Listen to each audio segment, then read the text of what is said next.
Hi friends வணக்கம். நான் இன்றைக்கி சிக்கன் பிரியாணி செய்ய போகிறேன். அதாவது 2 kgயில் தான் நான் சிக்கன் பிரியாணி செய்ய போகிறேன். அது வந்து கடலை எண்ணெய் நீங்கள் வந்து நார்மலாகவே சன்ஃப்ளவர் ஆயில் இருந்தாலும் நீங்கள் எடுக்கலாம்.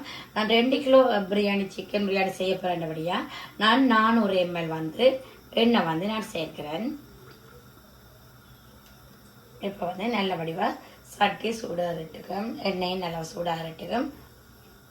சட்டி வந்து சூடாகிட்டு இப்போ வந்து நான் கிராம்பு ஏலக்காய் கருவா வந்து எடுத்துருக்கிறேன். 2 கிராம் தான் எடுத்து வச்சுக்கிறேன். இப்போ அதையும் வந்து நான் சேர்க்கிறேன். அதோடைய சேர்த்து நான் இந்த பார்த்தீங்கன்னா 400 கிராம் வந்து 1 கிலோவுக்கு வந்து 400 கிராம், 2 கிலோன்னு சொன்னால் 200 கிராம் வந்து வெங்காயம் அதையும் வந்து நான் வெட்டி வச்சுக்கிறேன். அதை நம்ம மெயினாக நீங்கள் அதை கவனிக்க வேண்டியது என்னென்னா, ஒனியன் வெட்டும்போது எல்லாமே ஒரே சைஸஸில் இருந்துச்சுன்னு சொன்னால் அந்த ஒனியன் வந்து குயிக்காக கருகாது. ஒன்று கூடுதலாக ஃப்ரை ஆகிருக்கும், மற்றது வந்து ஃப்ரை ஆகாமல் இருக்கும். அப்போ நீங்கள் ஒரே சைஸ்லேயே நீங்கள் கட் பண்ணினீங்கன்னா அது வந்து பர்ஃபெக்டாக இருக்கும். இப்போ வந்து இது வந்து நல்ல வடிவம் ஒனியன் வந்து நல்ல கோல்டன் கலரில் வரும் வரைக்கும் நாங்கள் வதங்க விடணும். நல்லா வதங்கினா கூட பார்ப்போம். ஓகே, இப்போ பார்த்தீங்கன்னா இந்த வதங்கி கொண்டு வருது பாருங்க, நல்ல வடிவாக. ஆனால் இது வந்து இன்னும் நல்ல வடிவாக கோல்டன் ப்ரௌனில் வந்து வந்தால் தான் நல்ல வடிவாக இருக்கும். இந்த பிரியாணியும் வந்து நல்ல டேஸ்ட்டாக இருக்கும். அப்போ நல்ல வடிவான கோல்டன் கலரில் வரும் வரைக்கும் நாங்கள் இப்போ பார்த்தீங்கன்னா கோல்டன் கலர் நல்ல வடிவான கோல்டன் கலராக வந்துட்டு, இப்போ இதே டைமில் வந்து நான் கொத்தமல்லி வந்து 1 கைப்பிடி வந்து இந்த பார்த்தீங்கன்னா நல்ல வடிவாக வாஷ் பண்ணி நான் கட் பண்ணி வச்சுக்கிறேன். அதை நான் இதோட சேர்க்குறேன். அதையும் நாங்கள் நல்ல வடிவாக சேர்த்துட்டு இப்படி நல்ல வடிவாக மிக்ஸ் பண்ணி விட்டோம்னு சொன்னால் இந்த நீங்கள் வந்து பிரியாணி வந்து நீங்கள் கடைசி வரைக்கும் இந்த பிரியாணி வந்து நீங்கள் எடுக்கும் வரைக்கும் அந்த ஸ்மெல் வந்து நல்ல வாசனையாக இருக்கும். அப்போ அந்த ஆயிலோடு சேர்த்து நாங்கள் இப்படி நல்ல வடிவாக மிக்ஸ் பண்ணி விடலாம். இப்போ பார்த்தீங்கன்னா ஃப்ரெண்ட்ஸ், இப்போ நீங்கள் இப்படி வடிவாக மிக்ஸ் பண்ணி எடுத்துட்டீங்க. இப்போ இதுக்குள்ள வந்து நான் 2 கிலோ பிரியாணி செய்கிறபடியாக வந்து நான் மிளகாய்த்தூள், அதாவது நாங்கள் இப்போ இந்த டைம்லேயே நான் 3 மேசக்கரண்டி வந்து மிளகாய்த்தூள் வந்து சேர்க்கிறேன். என்ன சொல்ல வந்தனால இந்த டைம்லேயே வந்து நாங்கள் இந்த மிளகாய்த்தூளை வந்து நாங்கள் சேர்க்கிறோம்னு சொன்னால் நீங்கள் வந்து செயற்கையாக வந்து நீங்கள் ஃபுட் கலரிங் வந்து இதுக்கு ஆட் பண்ண தேவையில்லை. இந்த ஆயில்லையே நீங்கள் இப்படி நல்ல வடிவாக இதை செய்து வந்து ஆயிலேயே வந்து அந்த மிளகாய்த்தூள் வந்து குக் பண்ணப்பட்டுச்சுன்னு சொன்னால் அந்த ஆயிலின் இதுக்கு ஏற்ற மாதிரியே கலர் வந்து நேச்சுரலாக வந்து இருக்கும். அதை தான் சொல்ல வந்தேன் நான். சாரி, அதான் சொல்லுவாங்க. எந்த ஃபுட் கலர் வந்து நாங்கள் ஆட் பண்ணாமல் இதிலேயே நாங்கள் டிரெக்டாக வந்து கொண்டு வந்துடலாம் நாங்கள் கலரை வேண்டதுக்காக தான் சொல்ல வந்தேன்.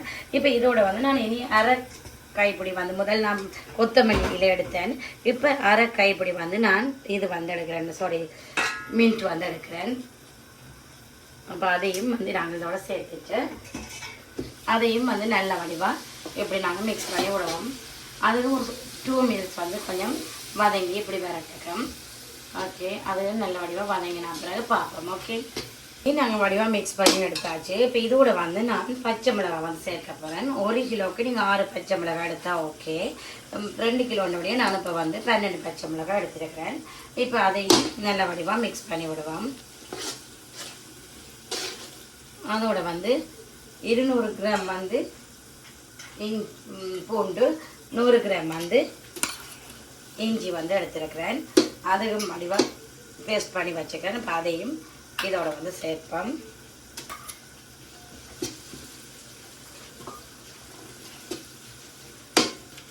இதையும் நல்ல வடிவாக அப்படி பிரட்டி எடுத்த பிறகு நான் வந்து தயிர் வந்து சேர்க்க போகிறேன். 1 கிலோவுக்கு 200 ml, 2 கிலோன்னு சொன்னால் 400 ml. அது ஒரு சரியான திக்கானதாக இருந்தால் நீங்கள் 300 ml எடுக்கலாம். இல்லாட்டி நார்மலான இதாக இருந்துச்சுன்னு சொன்னால் தயிர் வந்து நீங்கள் வந்து 400 ml எடுங்க. 2 கிலோவுக்கு 400 ml தயிர் வந்து பர்ஃபெக்டாக இருக்கும். பார்த்தா இதையும் நாங்கள் நல்ல வடிவாக எல்லாம் இப்போ சேர்த்தாச்சு. இப்போ இதையும் நாங்கள் வடிவாக மிக்ஸ் பண்ணி எடுப்போம். இதில் வந்து நான் வந்து தயிர் வந்து இப்போ 400 ml வந்து சேர்க்கிறேன்.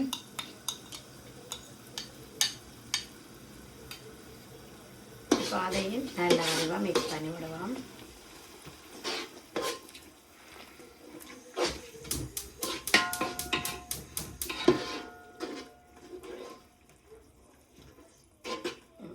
அதையும் நல்ல வடிவாக மிக்ஸ் பண்ணிவிட்டு இப்போ இதோடையே நான் வந்து இப்போ தக்காளி வந்து சேர்க்க போகிறேன். ஏன்னா தக்காளியும் போட்டு நல்லா வதங்கி வரணும் தானே. இப்போ தக்காளியும் வந்து நான் சேர்க்குறேன். 1 கிலோவுக்கு 400 கிராம் வந்து ஓகே. 2 கிலோண்டோடைய நான் 800 கிராம் வந்து எடுத்து கழுவிட்டு வடிவாக வெட்டி வச்சுக்கிறேன். இப்போ இதையும் நல்ல வடிவாக இப்போ இதோட சேர்த்து இப்போ வதங்கணும். இப்போ இது நல்லா தக்காளி வந்து நல்லா வதங்கி அப்படி உடைகிற மாதிரி நல்ல வடிவாக வரும் வரைக்கும் வெயிட் பண்ணுவோம். ஓகே. இப்போ பார்த்தீங்கன்னா நான் இப்படியே ஒரு 5 நிமிஷத்துக்கு மேலே வந்து இப்படியே விட்டேன். தக்காளியை பாருங்கள் நல்ல வடிவாக அப்படி வதங்கி நல்ல வடிவாக இந்த எண்ணெய் பிரிஞ்சு வந்திருக்குது. பார்த்தீங்களா, தக்காளியிலேருந்து எண்ணெய் பிரிஞ்சு வந்திருக்கு. அதே மாதிரி இருக்கணும். அதே மாதிரி நாங்கள் இந்த தக்காளி 5 நிமிஷம் இல்லாட்டி 10 நிமிஷம் விட்டுட்டு வதங்கட்டுக்கு மட்டும் நாங்கள் போகல. எண்ணெயில் தண்ணி சேர்க்காதபடியாக அடி பிடிச்சிடும். அப்படி நாங்கள் பார்க்கணும். நாங்கள் பார்க்க அடியில் தீஞ்சு போகாமல் இருக்கணும். ஏன்னா அது பிரியாணியில் நல்ல ஃப்ளேவர் வராது, எரிஞ்ச வாசனையாக இருக்கும். அப்போ நாங்கள் அதை செக் பண்ணி பார்க்கணும். இப்போ நான் இதோட வந்து 3 மேசக்கரண்டி வந்து உப்பு வந்து சேர்க்கிறேன். இப்போ வந்து நான் 3 மேசக்கரண்டி வந்து உப்பு வந்து சேர்க்கிறேன். ஆகலும் கூட நீங்கள் சேர்க்கக்கூடாது. ஏன்னாண்டா ஒரேடியாக வந்து நாங்கள் உப்பு வந்து சேர்த்தோம்னா பேருந்து வந்து குறைக்க முடியாது. அப்போ நாங்கள் இப்போ 3 மேசக்கரண்டி சேர்த்துட்டு இந்த மசாலா எல்லாம் கொதித்து வரும்பொழுது நாங்கள் உப்பை வந்து செக் பண்ணி பார்க்கலாம். அப்போ காணாமல் இருந்துச்சுன்னா நாங்கள் சேர்க்கலாம். ஏன்னா ஒரேடி அங்கே கூட போட்டோம்னா பேருந்து குறைக்க முடியாது. அப்போ அதால் வந்து நாங்கள் வந்து இப்போ பார்ப்போம். இப்போ இதுவும் வந்து நல்ல வடிவாக மிக்ஸ் பண்ணியாச்சு. பார்த்தீங்கன்னா நல்ல வடிவாக இப்போ பார்த்தீங்கன்னா நல்ல வடிவாக இந்த எண்ணெய் பிரிஞ்சு நல்ல வடிவாக வதங்கி வந்துட்டு இப்போ வந்து நான் இதோட வந்து தண்ணி சேர்க்க போகிறேன். தண்ணி வந்து 1 கிலோவுக்கு வந்து நீங்கள் வந்து 1.6 ml எடுத்தீங்கன்னா இதுக்கு வந்து நீங்கள் தண்ணி இல்லாமல் இருக்கும். இனி நாங்கள் சில நேரம் அப்படி விடக்கூடாது, அடி பிடிக்காத மாதிரியும் பார்க்கணும். இப்போ நல்ல வடிவாக எண்ணெய் பிரிஞ்சு வடிவாக வந்துட்டு இப்போ 1/2 கிலோவுக்கு வந்து 1 கிலோ வந்து பிரியாணின்னு சொல்லிக்க 800 ml நாங்கள் தண்ணி சேர்க்கிறோம். 2 கிலோ அண்டைக்கு 1.6 ml வந்து தண்ணி சேர்க்க போகிறோம். இப்போ தண்ணியை வந்து நான் சேர்க்கிறேன்.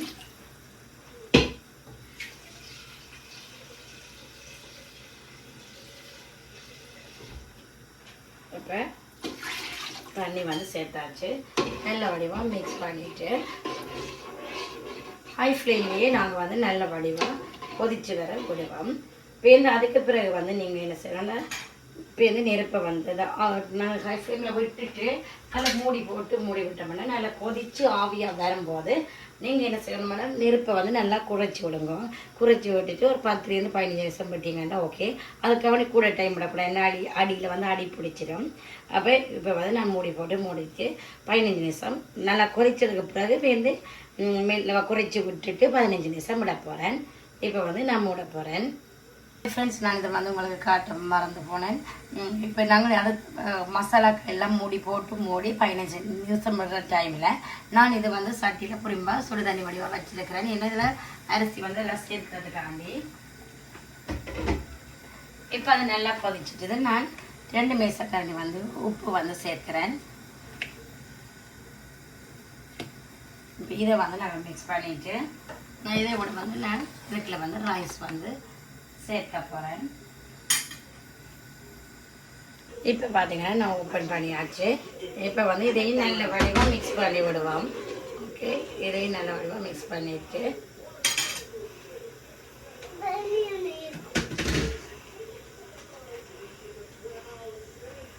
இப்போ இதோட வந்து நான் இப்போ வந்து சிக்கன் வந்து சேர்க்க போகிறேன். என்னென்னு சொன்னால் நாங்கள் ஆரம்பத்திலே சிக்கனை வந்து நாங்கள் சேர்க்கணும்னு சொன்னால் சிக்கன் பீசஸ் வந்து எல்லாமே உடைஞ்சிடும். இப்போ பார்த்தீங்கன்னா நல்ல வடிவாக கொதிச்சு எல்லாம் வடிவாக வந்துட்டுது மசாலா. இப்போ இந்த டைமில் வந்து நான் இதில் சிக்கன் வந்து சேர்க்க போகிறேன். இப்போ வந்து நான் சிக்கன் எல்லாத்தையும் வந்து இதில் வந்து ஆட் பண்ணுறேன். இப்போ வந்து நான் எல்லா சிக்கன்ஸையும் வந்ததுக்குள்ள வந்து சேர்க்க போகிறேன். நாங்கள் வந்து ஆகலும் சின்ன பீஸாகவும் நாங்கள் சேர்க்கக்கூடாது, கரைஞ்சி போயிடும். மற்றது வந்து ஆகலும் பெருசாக இருந்தாலும் நாங்கள் செய்கிற மெதட்டுக்கு வந்து அது வந்து வடிவாக குக் பண்ணக்கூடாது. அப்போ நாங்கள் வந்து இதை வந்து ஒரு மீடியம் சைஸாக வந்து நான் கட் பண்ணோம்னா ஓகே. இப்போ எல்லா சிக்கனும் வந்து நான் அதுக்குள்ள சேர்த்தாச்சு.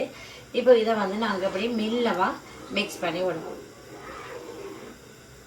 ஓகே, இப்படி நல்ல வடிவாக எல்லாம் மிக்ஸ் பண்ணி எடுத்துக்கிட்டு இந்த டைம் இப்படி செய்யும்போது உடையாது. அப்போ நாங்கள் இதையும் இப்படி செய்துட்டு இதை இனி நாங்கள் நல்ல வடிவாக நல்லா இதோடு சேர்ந்து நல்லா குக் பண்ணி வரட்டுக்கிறோம். அப்படியே மூடி போட்டு மூடி விடுவோம். எல்லாம் வடிவாக மிக்ஸ் பண்ணியாச்சு. நாங்கள் வந்து இது நல்லா கொதித்து நல்லா வர்ற டைமில் இப்போ வந்து நாங்கள் அங்கெல்லாம் ரைஸை போட்டுட்டு வடிச்சிட்டு வருவோம். அப்போ இது வந்து நல்லா கொதித்து பர்ஃபெக்டாக வரும். இந்த நாங்கள் வடித்த ரைஸை வந்து இதோட சேர்த்துட்டு தம் போடலாம். அப்போ நாங்கள் இப்போ வந்து ரைஸை பார்ப்போம். இதே கொதிக்க பார்த்தீங்கன்னா இந்த பாருங்க ஹாஃப் பாயிலாக இப்போ குக் பண்ணி எடுத்தாச்சு. இதை நான் வந்து வடித்து எடுத்து வச்சிருக்கிறேன். இப்போ அதே நேரம் மசாலா வந்து நல்ல வடிவாக கொதித்து வந்திருக்கு. பார்த்தீங்கன்னா தெரியும் நல்லா. இப்போ வந்து நான் அதையும் எடுத்துட்டு அதையும் நல்ல வடிவாக மிக்ஸ் பண்ணிவிட்டு மெல்லவா நாங்கள் சிக்கன் வந்து உடையாத பீசஸ் வந்து உடையாத மாதிரி இந்த டைமில் வந்து நாங்கள் உப்பு வந்து செக் பண்ணி பார்க்கணும். இப்போ தான் பார்க்கணும் உப்பு என்ன மாதிரி உப்பு புளிகள் வந்து ஓகேயா இருக்காண்டு. அப்போ வந்து இப்போ பார்த்தேன் ஓகே பர்ஃபெக்ட். ஆனால் எனக்கு வந்து கொஞ்சம் புளிப்புத்தன்மை இல்லாத மாதிரி இருக்குது. நான் வந்து ஒரு தேசிக்காய் வந்து என்னென்ன சில வந்து தக்காளிகள் வந்து புளிப்புத்தன்மை குறைவாக இருக்குன்னு ஓகே புளிப்புத்தன்மை குறைவாக இருக்குன்னா நாங்கள் ஒரு தேசிக்காய் வந்து எடுத்துறாங்க. அதை வந்து நான் இப்போ சேர்க்கலாம். அப்போ அதை தான் நான் இப்போ சேர்க்கிறேன். இப்போ அதையும் நல்ல வடிவாக மிக்ஸ் பண்ணி விடுவோம். இப்படி நல்லா கொதிச்சு வரையிலேயே நாங்கள் இனி வந்து இதுக்குள்ள ரைஸை வந்து இனி ஆட் பண்ணுவோம். இப்போ பார்த்தீங்கன்னா நல்ல வடிவாக கொதிச்சுட்டு பாருங்க. நல்ல வடிவாக கொதிச்சிருக்குது. இப்படி நல்ல வடிவாக கொதிச்சு இருக்கேக்கில் தான் நாங்கள் வந்து இதுக்குள்ள ரைஸ் வந்து சேர்க்கணும். இந்த நாங்கள் இப்போ ஒயில வந்து இப்படி விளத்தி விட்டுட்டு இந்த மசாலாவை எடுத்து நாங்கள் இப்போ பார்க்கும்போது உப்பு பொடி எல்லாமே வந்து பார்க்கும்போது பர்ஃபெக்டாக இருக்கணும். அதே மாதிரி உப்பு வந்து நாங்கள் கொஞ்சம் கூட போட்டுட்டோமே எந்த மாதிரி இருந்துச்சுன்னு சொன்னோம்னா ஓகே இருக்கும். இப்போ வந்து உப்பு புளி எல்லாமே வந்து பர்ஃபெக்டாக இருக்குது. இப்போ நாங்கள் அதே மாதிரி என்ன மொண்டு வந்து பிரியாணியில் மெயினானது வந்து நாங்கள் ரைஸ் வந்து இதுவும் கொதிக்கல ரைஸும் வந்து கொதிச்சதாக இருக்கணும். இல்லையான்னு சொன்னால் இப்போ நாங்கள் விடிய வந்து ரைஸை போட்டுட்டோம் இல்லாட்டி முதல் ஒரு இடியக்கில் நாங்கள் போட்டுட்டோம் வந்து இதை செய்யக்கூடாது. என்ன பிரியாணி செய்யக்கூடாது. ரைஸும் சூடாக இருக்கணும். இந்த மசாலா கொதிக்கிறதும் வந்து சூடாக இருக்கணும். அப்போ தான் கரெக்டாக இருக்கும். இப்போ பார்த்தீங்கன்னா மிடில் இப்படி எல்லா ரைஸையும் நான் மிக்ஸ் பண்ணி போட்டுட்டேன். இப்போ சொல்லி நல்லா போட்டுட்டேன். இப்படி நாங்கள் மெல்லவா இப்படி செய்து விட்டோம்னா ஓகே. இப்படி நாங்கள் மெல்லவா செய்தோம்னா ஓகே. அதே மாதிரி நாங்கள் பார்க்கணும் இந்த தண்ணீரை லெவல் வந்து இந்த மசாலாவுக்கும் இந்த ரைஸுக்கும் மசாலா இதுக்கும் வந்து ஒரே லெவலாக இருக்கும். இல்லைன்னா மேலே இருக்கிற ரைஸ் வந்து எங்களுக்கு ரஃப்பானதாக இருக்கும். வெள்ளை வெள்ளையாக இருக்கிற மாதிரி இருக்குது நாங்களே பார்க்கல. ஆனால் இப்போ எனக்கு வந்து தண்ணி வந்து ஓகேயா இருக்குது. இல்லைன்னா நாங்கள் அந்த கஞ்சி வடித்த தண்ணி அதான் நாங்கள் உடனடியாக டக்குன்னு ஊற்றக்கூடாது. எங்களுக்கு இப்படி தண்ணி காணாமல் இருக்கும்போது அதை நாங்கள் மேலால் கொஞ்சம் நாங்கள் சேர்த்துட்டு இப்போ நல்ல வடிவாக காய் ஃபிலிம்லேயே நாங்கள் விட போகிறோம்.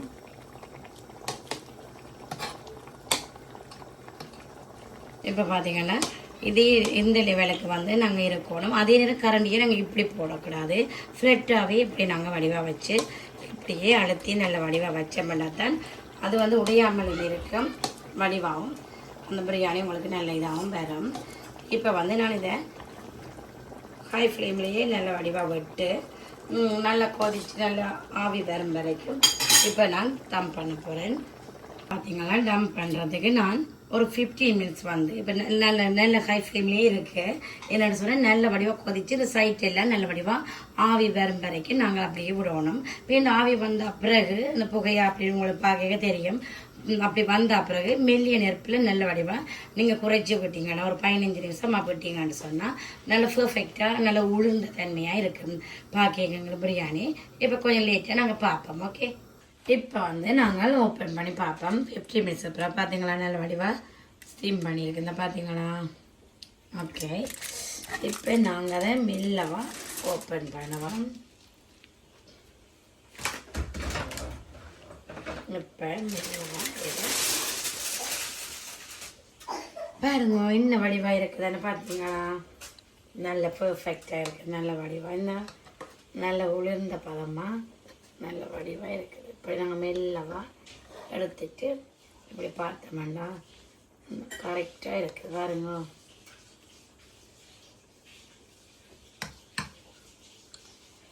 நல்ல சூப்பராக தெரியுது உங்களுக்கு பார்த்தீங்களா. நல்ல இதாக ரைஸ் வந்து கறி ஆகிற மாதிரி இருந்துச்சுன்னா பிரியாணியும் வந்து டேஸ்ட்டாக இருக்கும். இப்போ பார்த்தீங்கன்னா நான் இப்படி எடுத்து பாக்கெட்டில் என்ன ஃபுல்லாக நான் எடுக்கையில் அது சர்வ் பண்ணிக்க தான் நாங்கள் எடுக்கணும். என்னென்னா ஃபுல்லாக வந்து எடுத்தோம்னா அது ஆறி போயிடும். இந்த பார்த்திங்கன்னா மசாலாக்களோட சேர்ந்து இந்த சிக்கன் எல்லாம் நல்ல வடிவாக குக் பண்ணி நல்ல வடிவாக வந்திருக்கு. பார்த்தீங்களா, இப்போ நான் கரண்டியில் வச்ச உடனே அப்படி வந்துட்டு இங்கே பார்த்தீங்களா, இது வந்து ஒன்றுமே உடையாமல் நல்ல வடிவாக இருக்குது. பார்த்தீங்களா, அதே மாதிரி அந்த ரைஸும் வந்து நல்ல பர்ஃபெக்டாக இருக்குதுங்க. ஓகே, இப்போ இனி நாங்கள் சர்வ் பண்ணி இப்போ பார்த்தீங்கன்னா ஃப்ரெண்ட்ஸ், இந்த பாருங்கள் சூப்பரான பிரியாணி வந்து ரெடி ஆகிருக்கு. இப்போ சாப்பிட்றதுக்கு ரெடியாக எல்லாமே ஓகே ஆகிருக்கு.